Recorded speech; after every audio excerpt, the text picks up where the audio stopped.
stitch is a term that you don't hear too much in quilting, more in garment sewing, but a stay stitch in quilting is this. If you have a shape that you are afraid is going to stretch because it's on the bias, as this half square triangle is, you stay stitch with a regular stitch length less than a 1/4 inch from the raw edge. This keeps it from stretching.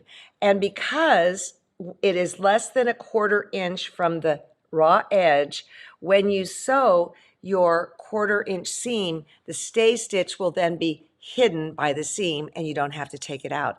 It can really help you when you're working with tricky shapes with stretchy edges. Stay stitch.